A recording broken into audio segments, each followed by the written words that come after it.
Bycatch is the term used for fish caught inadvertently. Fish like dogfish or mackerel caught in the same net as halibut, salmon or cod, but most often thrown back overboard dead. This despite the fact it's perfectly good to eat. When I initially suggested that we should eat dogfish and we should eat sculpin, people thought I was insane.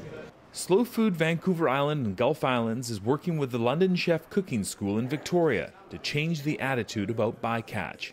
At this cooking class and workshop, participants are learning just how delicious bycatch can be, with help from Chef Dan Hayes.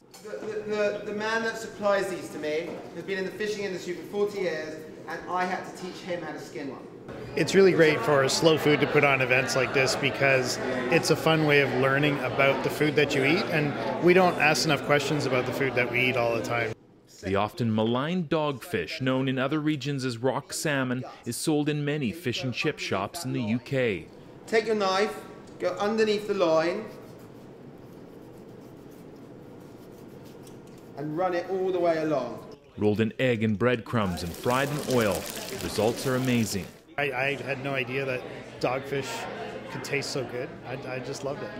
University of Victoria Ecology Professor and researcher John Volpe knows a thing or two about the abundance of life in the ocean and the terrible waste that is bycatch. You're more likely to see more diversity of fish in a bait shop than you are in a supermarket. The number of species that we deal with is negligible compared to the bounty of diversity that's out there. For me, you know, I love halibut, I love salmon, and we have wonderful halibut, wonderful salmon. Our albacore tuna is great, our lingcod's great. But that to me is just like saying I like pork, veal, beef and chicken. What about turkey? What about duck? What about meat? There's so much else that one can eat. Mackerel is plentiful in our waters, but not very often eaten. Then there's squid, also known as calamari.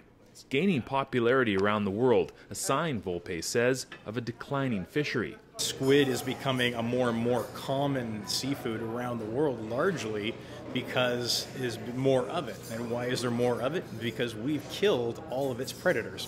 And so every time a squid fishery develops somewhere, it's always in the aftermath of a collapse of another fishery. Tonight, the squid is fried and served in a delicious Moroccan salad. You never do jagged cuts. Yeah. Flatfish, including sole and flounder, is another example of bycatch. And now you pop it in the water. An octopus may look scary, but it really is a true delicacy. Grab a fork, pass it down, have a nibble. It might need a little bit more salt. Last but certainly not least, smelt. Often used as bait. There's no reason we can't eat it too. It's dipped in flour and sea salt and fried whole, head and all. It starts with education. The more we know about sustainable fishing, the more choices we can make about the food we eat. When you come to an evening like this and you learn how fish are caught, you learn their origin, you learn what's happening with their populations, then it allows you to make some more informed decisions when you go to purchase fish. We need to broaden our culinary universe and begin to exploit these things not as bycatch but as catch, and begin to take the pressure off of those species that are experiencing tremendous pressure at the moment. I don't think we should be eating a chunk of halibut or salmon every day. Some days you should be having smelt or sardines or herring or mackerel. And if they're catching dogfish when they're fishing for salmon and halibut, we should be eating the dogfish as well. You know, that's how, in my books, we're sustainable. Eat everything we catch, don't throw it back dead. In Victoria, Jonathan Bartlett, Feast Media. Well, that's too big. That was okay.